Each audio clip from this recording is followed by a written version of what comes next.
La Mauritanie signe un accord avec le Royaume d'Arabie Saoudite, convertissant le dépôt saoudien à la Banque centrale de Mauritanie en un prêt concessionnel.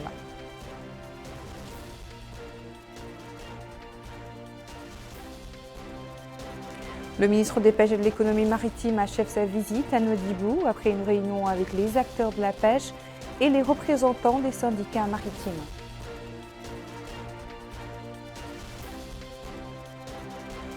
Le ministre de l'Équipement et des Transports visite des axes routiers au Brakna et au Trarzaï, annule le contrat d'une société en raison d'un retard dans l'exécution des travaux qui lui sont confiés. Voilà pour les titres, bonsoir et merci de vous joindre à nous.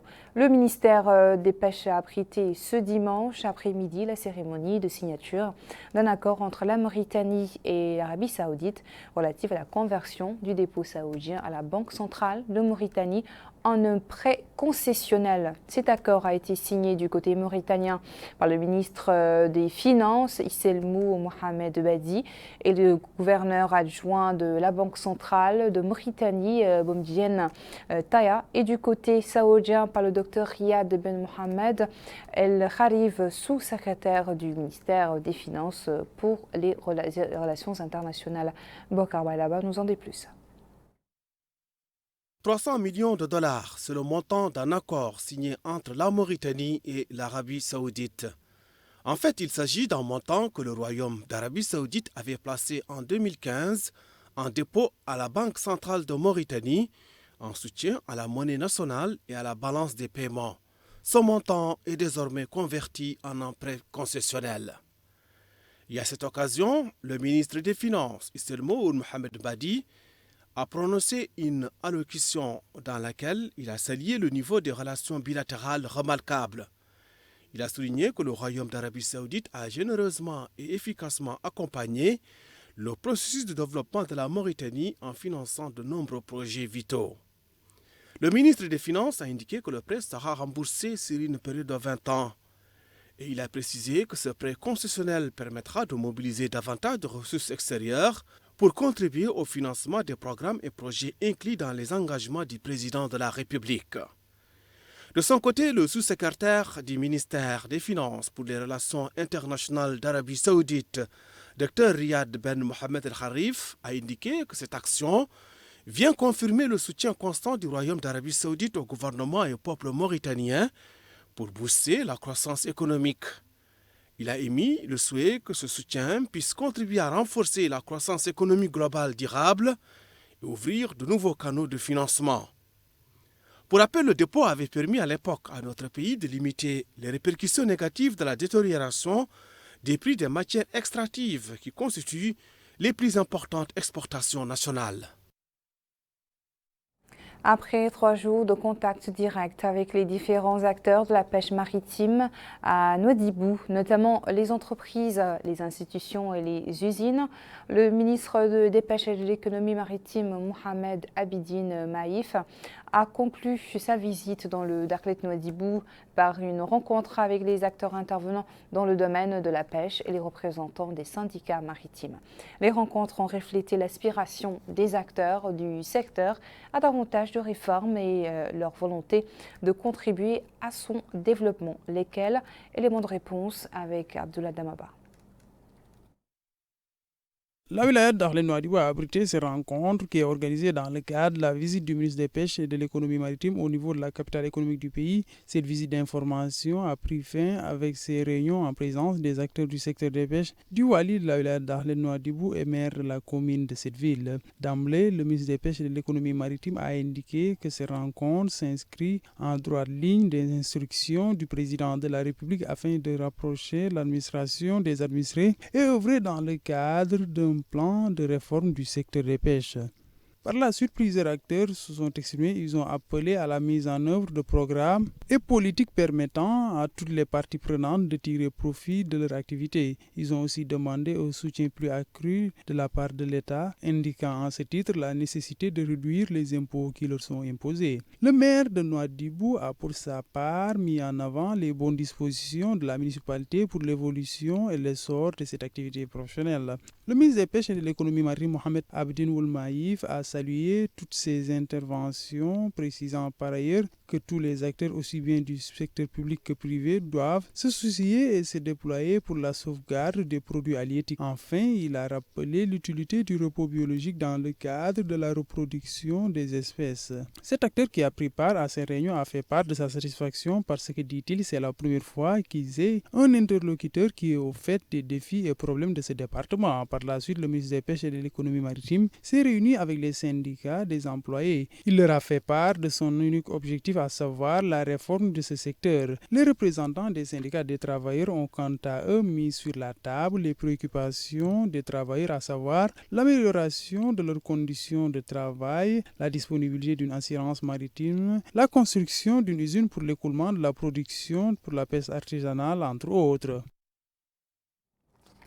En visite dans la wilaya du Trarza, où il venait s'enquérir de l'état d'avancement des travaux de certains chantiers, notamment le pont de Rosso, ainsi que d'autres travaux en cours sur les routes urbaines de la ville.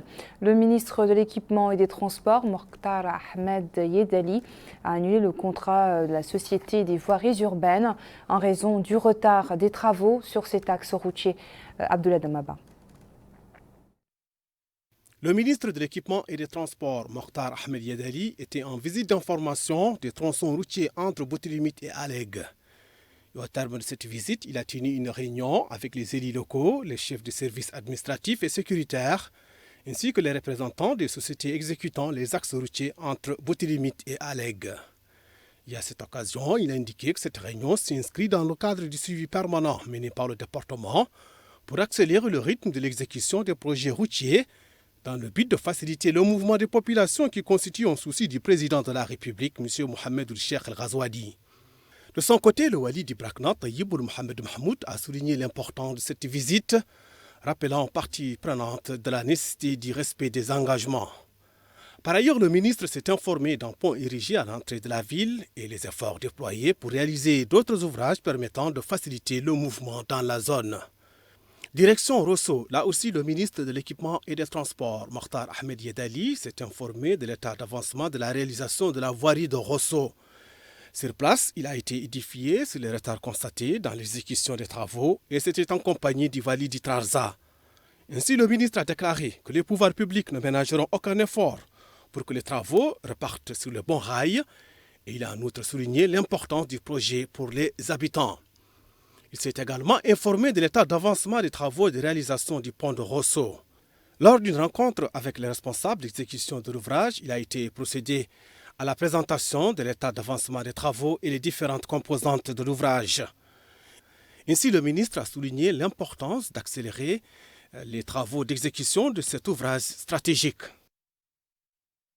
Nous revenons à Nouakchott, où le siège de la coordination de Tamar Zeina et ses alliés a abrité une opération de distribution de 300 kits alimentaires au profit des couches les plus démunies de la société. Cette opération cible les habitants des quartiers vulnérables de différents mouratas de la capitale. Prononçant un mot à cette occasion, le vice-président de la coordination de Tamar Zeina, Abdallah Sidi Ali Shriv, a affirmé que cette opération qui entre dans sa 4e session fait partie des œuvres caritatives menées par la coordination en vue d'aider les plus nécessiteux et de tendre la main aux citoyens démunis pendant le mois de Ramadan. Ces kits alimentaires comprennent des quantités de produits de première nécessité tels que le riz, le sucre, le thé, les huiles, des produits laitiers et d'autres denrées alimentaires.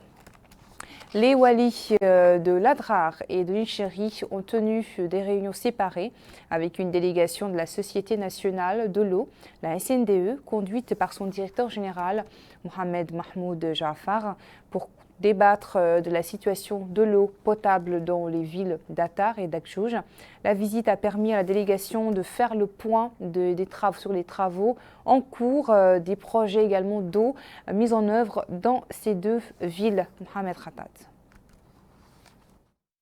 La commissaire à la sécurité alimentaire, Fatmatoumine Mahfoud Khatri, s'est rendue au sein de la Moukata d'Elmina relevant de la wilaya Noktiot Sud afin de s'enquérir du déroulement de l'opération Ramadan. Elle a profité de cette occasion pour s'informer des problèmes auxquels les citoyens sont confrontés dans ce cadre. Ainsi, elle s'est rendue au niveau de ce quartier à Elmina, disposant d'un point de vente. La commissaire a déclaré que des mesures ont été prises pour lutter contre tout détournement d'objectifs à propos des principaux destinataires de ces denrées. Elle a indiqué que cette opération Ramadan a été élaborée et mise en œuvre afin de venir en aide aux franges démunies, ce qui, dit-elle, a nécessité un investissement conséquent de la part de l'État. Le maire d'Elmina a pour sa part remercié Madame la commissaire pour ce déplacement, exprimant par la suite sa satisfaction et remerciements à l'endroit des autorités du pays. Il a enfin déclaré qu'il collabore avec les responsables afin que cette opération se déroule dans de très bonnes conditions. Dans la wilaya du Tagant, où le ministère de l'Action sociale, de l'enfance et de la famille a lancé ce matin une opération de distribution de 200 kits alimentaires dans la ville de Tijikja au profit des familles les plus nécessiteuses. Retour à Abdoul Adamaba.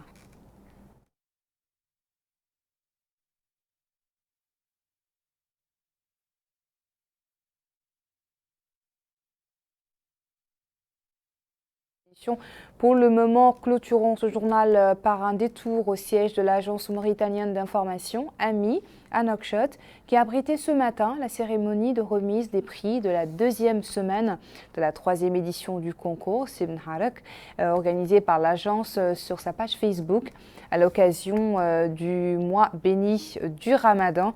À cette occasion, les prix ont été remis en présence du directeur général de l'AMI, Mohamed Fall Omer, aux lauréats du concours quotidien et hebdomadaire. Ainsi, les 5 premiers du concours quotidien ont reçu des prix appréciables, composés de téléphones portables accordés par l'agence mauritanienne d'information. Il a noté que le concours est organisé par dans les différentes langues nationales, arabe, wolof, hassania et soninké et poulard, pour permettre au plus grand nombre de participants de bénéficier de cette plateforme.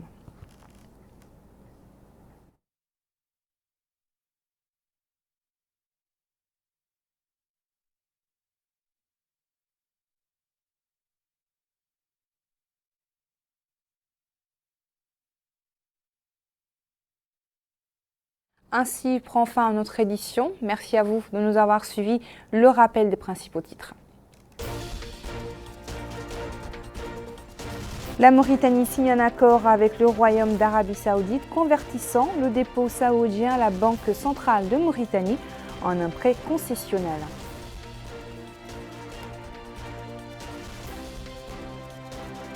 Le ministre des Pêches et de l'Économie maritime achève sa visite à Nouadhibou par une réunion avec les acteurs de la pêche et les représentants des syndicats maritimes.